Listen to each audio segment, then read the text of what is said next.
विशाल जंगल में बहुत से पशु पक्षी रहा करते थे। उनके बीच एक रंगीला नाम का बड़ा ही नेक हिरण भी रहता था। वो बहुत ही मेहनती, मिलनसार और परोपकारी था।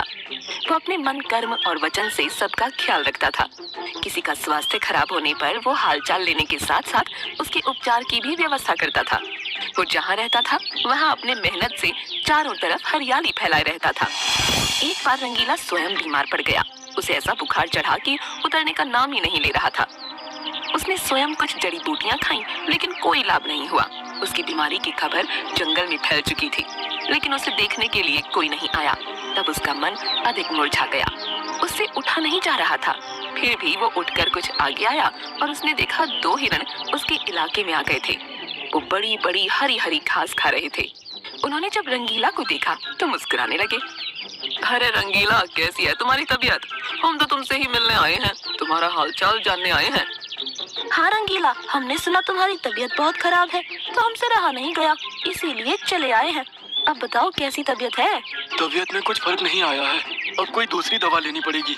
हाँ हाँ, अच्छी दवा लेना, अपना ख्याल रखना। तुम आराम करो, हम चलते हैं। रंगीला मुड़कर अपने अड्डे की तरफ चला और इधर ये दोनों हिरण फिर से रंगीला के इलाके की हरी हरी घास खाने लगे। मैंने इस जगह के बारे में जितना सुना था उससे भी अच्छा पाया। रंगीला ने बड़ी मेहनत से गुलशन सजाया है। चारों तरफ हरियाली ही हरियाली है। देखकर और खाकर तबीयत हरी हो गई। आज पेट भरकर खा लेता हूँ, कल रंगीला से मिलने के बहाने फिर आऊंगा। मुझे रंगीला की तबीयत से क्या लेना? ये हरियाली खींच लाई है मुझे। मैं भी तुम्हारे साथ कल आऊंगा। दोनों हिरणों का जब पेट भर गया तब वो वहाँ से चले गए। अपने इलाके में जाकर वो रंगीला के इलाके की हरी हरी घास की तारीफ करने लगे। अरे भाई, यहाँ सूखी घास खाते पड़े हो। जाओ रंगीला के दरबार में, वहाँ चारों तरफ हरियाली ही हरियाली है।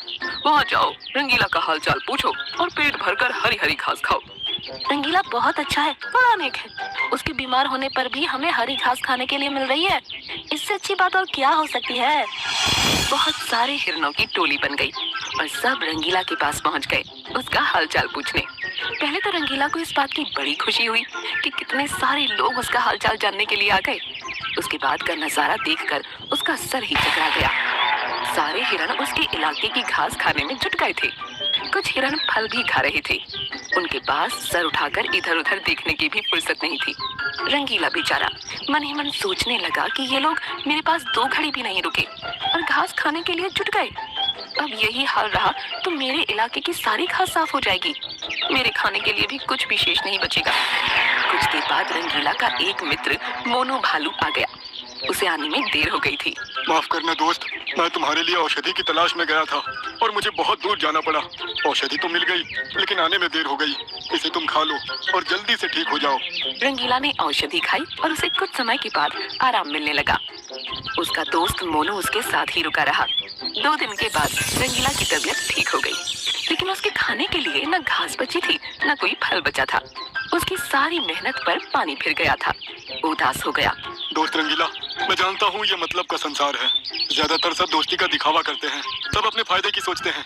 तुम चिंता मत करो, हम दोनों मिलकर गुलशन सजाएंगे, एक नई दुनिया बनाएंगे। इस कहानी से हमें इस बात की जानकारी मिलती है कि मन में कपट रखने वाले मित्र शत्रु से भी ज्यादा खतरनाक होते हैं।